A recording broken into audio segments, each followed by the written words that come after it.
কিছু কথা শুনতে খারাপ লাগলেও সত্যি হিসেবে মন থেকে মেনে নেওয়ার চেষ্টা করতে হয়। একটা কথা কি বলো তো, তুমি ঠিক ততক্ষণ পর্যন্ত অন্যের কাছে গুরুত্ব পাবে যতক্ষণ তুমি তাদের জন্য ভালো কিছু করতে পারবে, যতক্ষণ তুমি তাদেরকে খুশি রাখতে পারবে। একটা সময়ের পর এসব প্রচেষ্টা যখন বন্ধ করে দেবে, আপনি থেকেই তুমি তখন তাদের কাছে অপরিচিত হয়ে যাবে। তখন তোমার আর কোনো মূল্য তারা দেবে না। এটাই হচ্ছে বাস্তব। এগুলো আমরা বুঝতে শিখি, তবে একটা সময়ের পর ধাক্কা খেতে খেতে, তাছাড়া কোনো কিছু নয়। সময়ই তো আমাদের সব কিছু শিক্ষা দেয়, তাই না? অন্যের স্বার্থের জন্য নিজেকে ভালো না প্রমাণ করতে গিয়ে বরঞ্চ নিজের জন্য ভালো থাকাটা ভীষণ জরুরি। এখন এগুলো ভালোভাবেই বুঝতে পারি, আর ঠিক সেরকমভাবে এখন নিজেকে মানিয়ে নিয়েছি, সেরকমভাবে চলাফেরা করি। জানো তো, কারোর ধার ধারতে হয় না এখন আমাকে আর। আগে অনেক কথা শুনেছি। যাই হোক, অনেক গল্প, অনেক কথা হবে তোমাদের সঙ্গে। তার আগে চলো নিজের পরিচয়টা দিয়ে নিই। নমস্কার, কেমন আছো সবাই? আশা করছি সবাই ভালো আছো, আর আমরাও বেশ ভালো আছি। আমি রিমি। আজকে আমার আরও একটি নতুন ব্লগে তোমাদের সবাইকে অনেক অনেক স্বাগত জানাই। আজকে সকালটা অনেক আগেই শুরু করেছি। দেখেছো, ঘুম থেকে উঠে বাসি কাজকর্ম সেরে ওদিকে দেখো আমাদের ঘরে দৌড়ে জল দেওয়া হয়ে গেছে, দুটো সিঁড়ির সামনে পর্যন্ত ল্যাপা হয়ে গেছে, উঠোনে মারুলে দেওয়া হয়ে গেছে। ঠিক তারপরেই বাসি নাইটিটা চেঞ্জ করেছি, বাসি নাইটিটা মেলে দিয়েছি তারে। সেই সাথে গতকালকের কয়েকটা নাইটি ছিল যেগুলো আধ শুকনো এবং আধ ভেজা ছিল, সেগুলোকেও সরিয়ে নড়িয়ে মেলে দিলাম। প্রথমে তো এই সামনের দিকটায় মেলেছিলাম, পরের বার খেয়াল করলাম যে না, এই সামনের দিকটায় মেললে যাতায়াত করতে সমস্যা হবে। এখনই তো রান্নাবান্নার কাজ শুরু করব, কলে নানান রকম কাজ আছে। ওই বারবার যখন এঘর ওঘর করতে যাব কিংবা কলপর থেকে ঘরে আসতে যাব, নাইটিগুলো মাথায় ঠেকবে। তাই সেগুলোকে আগে আগেই কিন্তু সরিয়ে দিয়েছি কোণার দিকে। আর এদিকে খেয়াল করো, গোবর দিয়ে আমাদের উঠোনের সামনেটাতে কিন্তু মারুলি দেওয়া হয়েছে। ওই মোটামুটি উঠোনের 3-4 জায়গায় এরকমভাবে গোল গোল করে ল্যাপা হয়। আচ্ছা, এই দেখো তোমাদেরকে একটা জিনিস শেয়ার করছি। আমাদের লঙ্কার চারা, প্রচুর লঙ্কার চারা হয়েছে এবার। এখান থেকে কিছু চারা আমার মাসি শাশুড়ির বাড়ি দেওয়া হয়েছে, কিছু চারা বলতে অনেক চারা আমরা লাগিয়েছি। তারপরেও এত লঙ্কার চারা রয়েছে। এখনও পর্যন্ত ছোট্ট ভাড়েও কিছু পরিমাণ চারা হয়েছে। এই যে খেয়াল করো, এই পুরানো ভাড়টাতেও ছিটিয়ে রাখা হয়েছিল লঙ্কা দানা, সেখান থেকে। আর এগুলো হচ্ছে বাঁধাকপি যত সম্ভব। হ্যাঁ, এগুলো বাঁধাকপি লাগানো হয়েছে, কিছু ওলকপি লাগানো আছে, কিছু ফুলকপি লাগানো আছে। এখনও তো ঠিকঠাকভাবে কোনো কিছুরই ফল হয়নি। যখন হবে তখন তোমাদের সঙ্গে শেয়ার করব। এখন অল্প করে আমাদের সবজি বাগানটা তোমাদেরকে দেখালাম, তাও এখনও কত সবজি তোমাদেরকে দেখাতে বাকি আছে। আচ্ছা, গল্প করতে করতে ব্রাশ করে নিয়েছি, সোজা ব্রাশটা মুখে নিয়ে চলে এসেছি কলের পরে। আর এসে পরে কি করেছি, আমি এক ধামা জল তুলে নিয়েছি। তোমরা খেয়াল করো, আজকে কিন্তু 8টার বেশি বাজে, টাইম কলের জল জ্বলে গেছে। সেই জন্য এই টিউবওয়েলটা চেপে এক ধামা জল টিপে নিলাম, আর তারপর কলের পরটাকে ভালো করে পরিষ্কার করে নিচ্ছি। আর তোমরা খেয়াল করো, আগের দিন কিন্তু কলের পরে ব্লিচিং পাউডার দেওয়া হয়েছিল, সেই কারণেই কলের পরটা কিন্তু অনেক পরিষ্কার লাগছে দেখতে, তাই না? আর ওই বাথরুমের দেওয়ালগুলো, সেগুলোও কিন্তু শ্যাওলা ভাবটা অনেক কেটে গেছে। আচ্ছা, গল্প করতে করতে মুখ ধুয়ে নিচ্ছি। সকালবেলা শুরুটা যদি এই ফেস ওয়াশ দিয়ে না করি তাহলে তো আমার ভালোই লাগে না। সত্যি কথা বলি, এক সময় কোনো কিছু আমার স্যুট করতো না, তবে এই ফেস ওয়াশটা এত সুন্দরভাবে আমার মুখে স্যুট করে যাবে, আর এটাও যে আমার এত পছন্দের হয়ে যাবে, আমি কখনো ভাবতে পারিনি। ভাবছি এরপরে যদি এই ফেস ওয়াশের বড় কোনো টিউব পাওয়া যায়, একবারে বড় টিউব কিনে নেব, তাহলে অনেক দিন চলে যাবে, মাঝে আর কিছু কিনতে হবে না। যদিও বা এই ছোট্ট ফেস ওয়াশটা অনেক দিন যায়, জানো তো। আসলে একটুখানি নিলেই না প্রচুর ফেনা হয়, খুব সুন্দর মুখটা ক্লিন হয়ে যায়। মুখ ধোয়ার পর সোজা ঘরে গিয়ে সকালবেলা একটু ময়শ্চারাইজার মেখে নিলাম, যেহেতু শীতের সকাল সেই জন্য। আর তারপরেই এদিকে খেয়াল করে দেখো, টেবিলটাকে বাইরে বার করে নিয়েছি, আর দুটো চেয়ার বার করেছি। তার বেশি চেয়ার আজকে আর বার করলাম না। টেবিলের কভারটা না ছিঁড়ে গেছে, জানো তো। প্রত্যেক দিনই ভাবি যে নতুন একটা টেবিল কভার কিনবো, তবে বাজারে গেলে সব কাজই করে আসি, যে কাজের জন্য যাই সেই আসল কাজটাই ভুলে আসি। যতবার বাজারে গেছি প্রত্যেকটা বার আমি ভুলে গেছি টেবিল ক্লথ কিনতে। ভাবছি এদিন মনে করে অবশ্যই আমি টেবিল ক্লথটা কিনবো।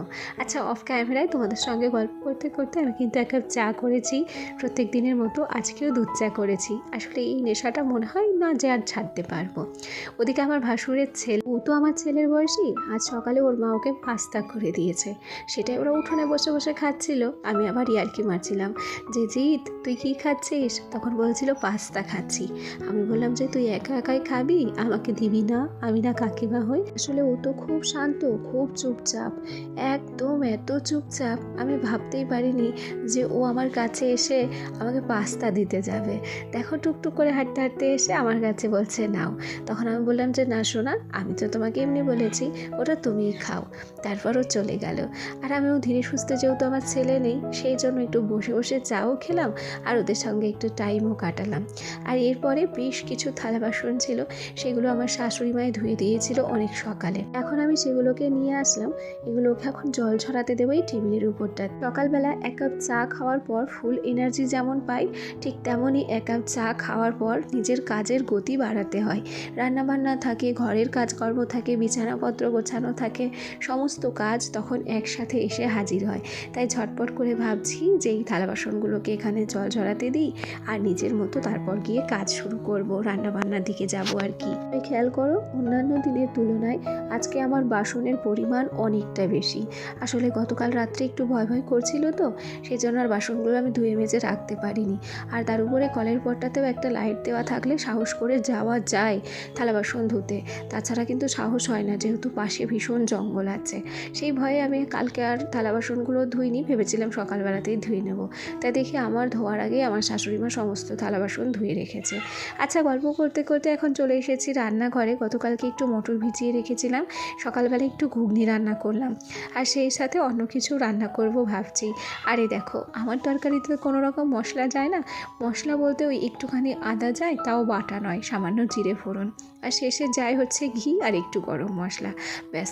খুব সিম্পলভাবে রান্না করতে আমি পছন্দ করি এবং খুব সিম্পল খাবার খেতেও আমি বেশ পছন্দ করি। আসলে গল ব্লাডারে অপারেশন হওয়ার পর এখন যদি বেশি রিচ খাবার খাই তাহলে কিন্তু সেটা আমার আর সহ্য হয় না। আর দেখবে, গল ব্লাডারে অপারেশন করার পর খুব বেশি রিচ খাবার খাওয়াটা উচিতও নয়। আসলে কখন কোন রকম কী সমস্যা হয় সেটা তো আমরা কেউ বলতে পারি না, তাই না? গল্প করতে করতে ঘুগনিটা রেডি করে নিয়েছি। আর আজকে না ঘুগনির তরকারিটা কিন্তু বেশ সুন্দর হয়েছিল। যারা মশলা খেতে পছন্দ করো তারা একটা দিন কষ্ট করে মশলা ছাড়া কিছু রান্না করে দেখো, দেখবে ভালো লাগে। আচ্ছা, এখন একটা স্নেক প্ল্যান্ট ভর্তি টব নিয়ে চলে এসেছি কলের পরে। এই স্নেক প্ল্যান্ট এবং টবটা ছিল আমার ঘরের অনেক বাইরে, এটাতে দেখছি মাটি পড়ে যাচ্ছে। স্নেক প্ল্যান্টগুলো অবশ্য ভালো হয়েছে, সেই জন্য এই টবটাকে আমি সুন্দর করে পরিষ্কার করে নিচ্ছি। আমার ঘরে ঢুকতেই ডান দিকে তো একটা স্নেক প্ল্যান্টের টব রয়েছে, আর এই টবটাকে ঘরে ঢুকতে যে বাঁ দিকটা থাকে সেই বাঁ দিকটাতে রেখে দিলাম। খেয়াল করে দেখো, সত্যি গাছগুলো কিন্তু ভারী সুন্দর হয়েছে, জানো, দেখতে বেশ সুন্দর লাগে। সত্যি কথা বলি, আমার ঘরবাড়ি টিনের হলো তাতে কি, আমার নিজের ধৈর্য, ভালোবাসা এবং একটু একটু করে বুদ্ধি খাটিয়ে এই ঘরটাকে, এই সংসারটাকে নিজের মতো সাজিয়ে গুছিয়ে রাখতে আমার ভীষণ ভালো লাগে। সত্যিই আমার মন থেকে খুব ভালো লাগে। সেই জন্য এক প্রকার এই সংসারের সমস্ত কাজ আমি খুব ভালোবেসে করি। দেখবে, যে জিনিসের উপর ভালোবাসা জড়িয়ে যায়, শত কষ্টকেও তখন আর কষ্ট বলে মনে হয় না, তাই না? এখন আমি বিছানাটাকে সুন্দরভাবে গুছিয়ে নেব। তার আগে চলো বেশ কয়েকটা কমেন্ট পড়ি। কাবেরী রয় আইডি থেকে আমাকে কমেন্ট করেছে, ভালোই লাগছে তোমার ব্লগ, ভালো থেকো। আচ্ছা, অনেক অনেক ধন্যবাদ দিদিভাই, ভালোবেসে আমার ভিডিও দেখে সুন্দর কমেন্ট করার জন্য। হাউস ওয়াইফ ঝুমা কমেন্ট করেছে, আমার শীতকাল খুব ভালো লাগে। অনেক অনেক ধন্যবাদ ঝুমা তোমাকে এত সুন্দর কমেন্ট করার জন্য। সবাই তো আর সমান নয়, বেশিরভাগ মানুষের কাছেই শীতকাল ভালো লাগে, তবে আমি হয়তো তার ব্যতিক্রম, আমার শীতকাল ভালো লাগে না গো। খেয়াল করো, এদিকে তোমাদের কমেন্ট পড়তে পড়তে আলনাটাকেও কিন্তু সুন্দর করে গুছিয়ে নিয়েছি। এখন এই কসমেটিক্সগুলোকেও বেশ ভালো করে গুছিয়ে নেব। কর্ণিকা ঘোষ আমাকে কমেন্ট করেছে, ভীষণ ভীষণ ভালো লাগলো তোমার ভিডিও। অনেক অনেক ধন্যবাদ দিদিভাই, ভালোবাসা দিয়ে ভিডিও দেখে এত সুন্দর কমেন্ট করার জন্য। ঘরের কাজকর্ম সেরে সোজা চলে এসেছিলাম রান্নাঘরে। অফ ক্যামেরায় রান্নাঘরের গ্যাস ট্যাস সমস্ত কিছু মুছে পরিষ্কার পরিচ্ছন্ন করে নিয়েছি, আর এদিকে কাপগুলোও সাজিয়ে রেখেছি। আর ইতিমধ্যে সোনাকেও আমার কিন্তু রেডি করানো হয়ে গেছে। আর খেয়াল করো, আজকে আমাদের বাড়ি 3 জন পড়তে এসেছে। আচ্ছা, আজ তবে আসি, আগামীকাল আবার দেখা হবে। সবাই ভালো থেকো, টাটা।